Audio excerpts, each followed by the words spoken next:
अस्सलाम वालेकुम dear students, welcome back to my channel.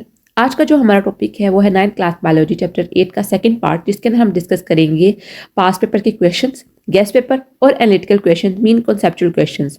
इससे पहले वाली जो वीडियो है इसके पार्ट 1 की वो डिस्क्रिप्शन में उसका लिंक दे दूंगी, आप पहले वाली वीडियो देख लो, उसके बाद ये वाली वीडियो लाजमन देख लेना। तो बस चलते हैं अपनी वीडियो की तरफ।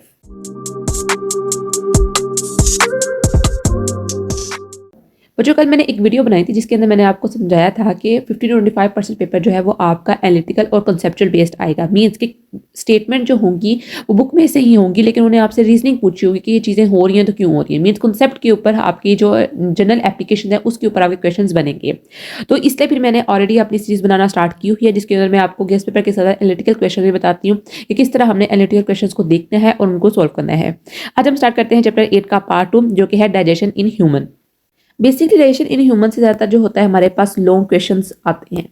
इस वाले पार्ट में से बहुत सारे लॉन्ग क्वेश्चन आते हैं, क्योंकि बेसिकली डाइजेशन इन ह्यूमन के अंदर उन्होंने बताया होता है कि किस तरह ह्यूमंस के अंदर जो होता है वो डाइजेशन हो रही होती है, कितने उसके पार्ट होते हैं, हर एक पार्ट के ऊपर लॉन्ग डिटेल टॉपिक है। ठीक है, तो अक्सर इसमें से लॉन्ग दे देते हैं। सबसे पहले तो उन्होंने यहाँ पर जनरल आपको स्टेप्स बताए हुए हैं कि किन फेजेस के थ्रू हमारे पास जो डाइजेशन होती है ह्यूमन के अंदर होती है। Ingestion, digestion, absorption, assimilation and defecation. ये बहुत बहुत इंपॉर्टेंट है। इसमें से अक्सर एमसीक्यूज भी बच जाते हैं, वो आपसे पूछ सकते हैं elimination of undigested food from the body is defecation, assimilation, absorption. इस तरह मीन्स की एक लाइन देकर आपको नीचे ऑप्शन देते हैं कि कौन सा हमारे पास जो प्रोसेस होता है वो किस चीज को रिलेट कर रहा है, उसकी क्या डेफिनेशन है। तो ये आपने अच्छी तरह शॉर्ट क्वेश्चन के लिए कर लेना है। देन बच्चों, हमारे पास है human alimentary canal. Human alimentary canal के अंदर आपको सबसे पहले पता होना चाहिए कि हमारी ह्यूमन एलिमेंट्री कैनाल के अंदर कितनी चीजें आती हैं। ये एक लॉन्ग ट्यूब है और इसके अंदर कितने कंपोनेंट्स आ रहे हैं, कितने ऑर्गन्स आ रहे हैं, और ये पहली लाइन के अंदर लिखा हुआ है। ठीक है, oral cavity, pharynx, oesophagus, stomach, small intestine, large intestine. ठीक है, और डिफरेंट ग्लैंड्स जो होते हैं वो भी इन्वॉल्व होते हैं हमारे पास, पैंक्रियास, लीवर, ये सब चीजें जो होती है हमारे पास एलिमेंट्री कैनाल या एलिमेंट्री ट्यूब के अंदर हमारे पास आती हैं। सबसे पहले तो आता है हमारे पास ओरल कैविटी। अब आपको पता हो चाहिए कि ओरल कैविटी के मेन 3 फंक्शन है: सिलेक्शन, ग्राइंडिंग और पार्शियल डाइजेशन। ठीक है, ये आपने देखना है। ये जो बेसिकली टॉपिक्स हैं ये बहुत बहुत इंपॉर्टेंट है और एफएससी के अंदर भी आता है और एमडी कैट का भी ये पार्ट है। ठीक है, अब आपको पता होना चाहिए कि सबसे पहले हमारे पास ओरल कैविटी क्या करती है, फूड की सिलेक्शन करती है। ठीक है, फूड को थोड़ा सा नरम करती है, कायम और बोलस हमारे पास यहीं पर बनते हैं। लुब्रिकेशन होती है हमारे पास, कुछ सेलिवास होते हैं, जो सेलिवा होता है वो हमारे पास सिक्रीट होता है हमारे माउथ से, ताकि हमारे पास क्या कर सके, फूड को थोड़ा सा नरम कर सके। और डिफरेंट एंजाइम्स हमारे पास रिलीज होते हैं। ये उन्होंने जर्नी आपको डायग्राम बनाई हुई, आपने डायग्राम लास्ट में करनी है। अगर आपसे पूछते हैं, वो कहते हैं write a note on oral cavity और what are the main functions of oral cavity and how many parts are of oral cavity, तो आपने इसकी डायग्राम लाजमन बनानी है, इसकी घर से प्रैक्टिस करके जानी है। देन बच्चों, फेरिंक्स एंड ओसोफेगस का उन्होंने पार्ट बताया है, स्वेलिंग एंड पेरिस्टाल्सिस। बहुत बहुत इंपॉर्टेंट डेफिनेशन है स्वेलिंग की और पेरिस्टाल्सिस की।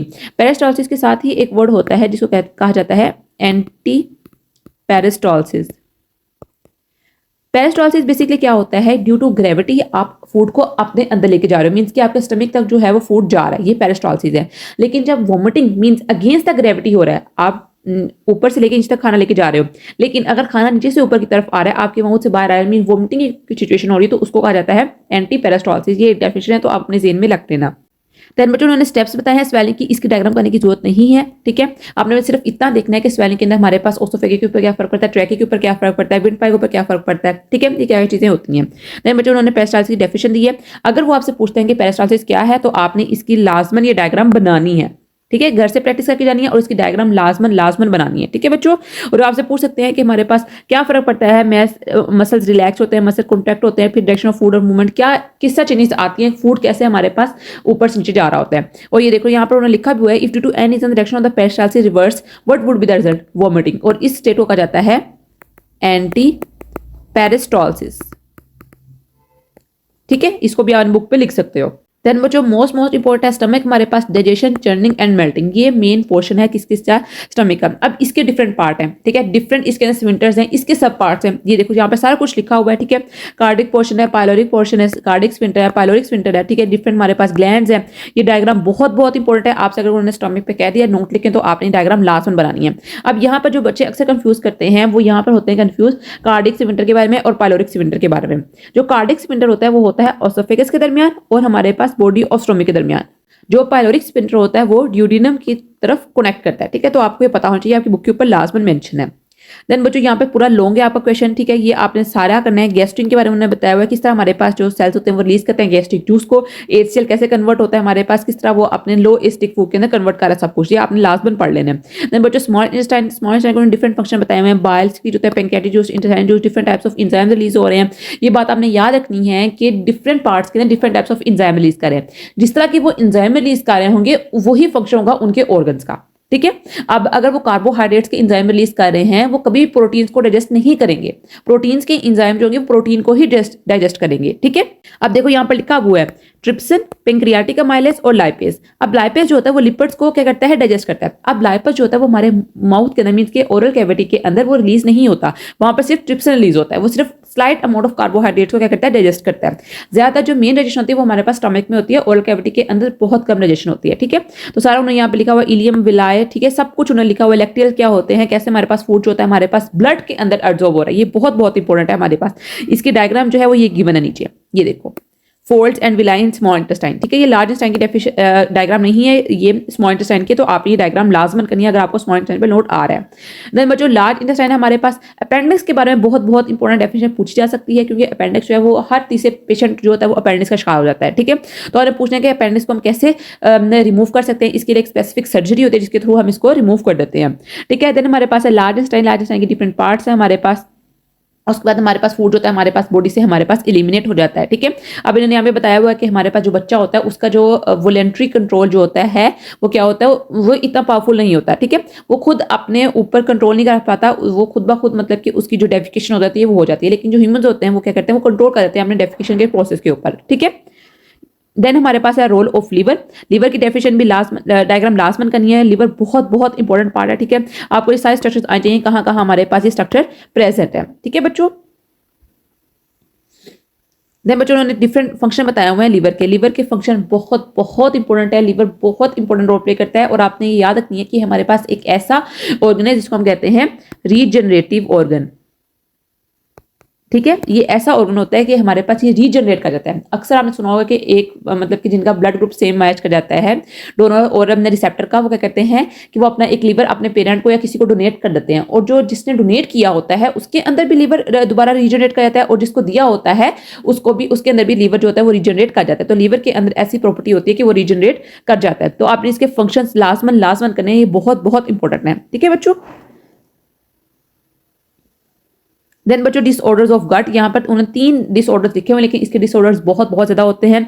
Diarrhoea, constipation and ulcer. Diarrhoea क्या होता है कि हमारे पास जो आप समझ लो कि फ्रीक्वेंट वाटरी और लूज बाउल मूवमेंट्स होती है, मीन्स कि आपकी जो स्टूल मूवमेंट होती है वो बहुत ज्यादा फ्रीक्वेंट होती है, बहुत ज्यादा होती है मीन्स, ठीक है।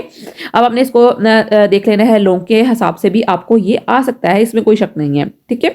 देन हमारे पास आता है कॉन्स्टिपेशन। कॉन्स्टिपेशन बहुत ज्यादा डिजीज है हमारे पास, बहुत कॉमन डिजीज है। आप आपसे पूछ सकते हैं कॉन्स्टिपेशन क्या होती है, किस तरह हम इसको ट्रीट कर सकते हैं, इसका ट्रीटमेंट का बहुत अक्सर क्वेश्चन पूछा जा सकता है। आपका जो है इसको लेक्सेटिव्स के थ्रू ट्रीट किया जा सकता है, ठीक है।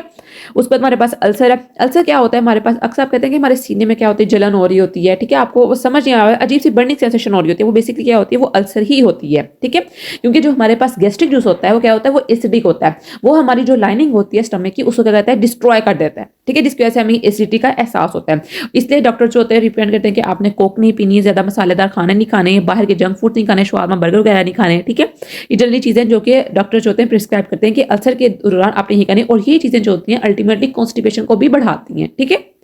देन बच्चों अंडरस्टैंडिंग कॉन्सेप्ट है, ये आपने लाजमन करने, इसमें से आपको लॉन्ग आ सकता है। शॉर्ट क्वेश्चन आंसर भी लाजमन करने, बहुत बहुत इंपॉर्टेंट है। तो इस तरह आपका चैप्टर जो 8 है वो कंप्लीट हो जाता है अल्हम्दुलिल्लाह। मैंने बहुत कोशिश अच्छी की है कि मैं आपको इस तरह समझाऊं। अब इसके चलते हैं हम गैस पेपर की तरफ। ओके बच्चों, our first question is write I short on gastric gland, what are 3 functions of liver. 3 के अलावा कोई भी कितने भी फंक्शन वो पूछ सकते हैं आपसे। अगर आपसे पूछा उन्होंने right any function of liver, तो फिर आपने तकरीबन 3 से 4 लिख देने हैं। What are the major causes of ulcer, ठीक है, ट्रीटमेंट पूछ सकते हैं और डॉक्टर की प्रिस्क्रिप्शन में पूछ सकते हैं, डॉक्टर क्या प्रिस्क्राइब करते हैं। What are the causes of constipation, differentiation, assimilation and absorption, ये आपसे डिफरेंट टर्म्स पूछ सकते हैं आपसे कि एब्जॉर्प्शन, एसिमिलेशन, डेफिकेशन, इंजेक्शन, इसके बारे में बताएं। What write two function of large intestine, what is the difference between cardiac sphincter and pyloric sphincter, बहुत बहुत इंपॉर्टेंट है। differentiate between ingestion and digestion, write the name of various parts of alimentary canal, what is a sphincter, which sphincter plays an important role in the movement of food in and out of stomach। ये बहुत important हमारे पास एक question है। तो ये बच्चों आपके basically guest paper है जो कि एक्सपेक्टेड रहेंगे 2024 में, इसमें से क्वेश्चन आ सकते हैं। मैं इसलिए वीडियो जो होती है वो सेपरेटली बनाती हूँ गेस्ट पेपर की और ये एनालिटिकल क्वेश्चन की, ताकि हो सकता है मुझसे कोई ऐसा क्वेश्चन जो मैंने ना लिखा हो यहाँ पर और वो आ जाए। ठीक है, अब ये मत सोचेंगे गेस्ट पेपर जो दिए उसी में से क्वेश्चन आएंगे, इसलिए मेरा ये पर्पस होता है कि मैं रीडिंग एक दफा करवाऊँ, आपको ओवरव्यू दूं, ताकि कोई ऐसे पॉइंट हो जो मुझसे मिस हो गया हो लिखते वक्त तो वो आप देख लो और आपके मार्क्स डिडक्ट ना हो। इंशाल्लाह आपके बहुत अच्छे नंबर आएंगे। स्टे स्ट्रॉन्ग और आप जाना पढ़ो, अपनी पढ़ाई पर तवज्जो दो। ठीक है, आपने सोशल मीडिया अकाउंट सारे बंद कर दो, अभी सिर्फ पढ़ो। तो बच्चों कल मिलते हैं एक नई लेक्चर वीडियो के साथ, तब तक के लिए फी अमानिल्लाह।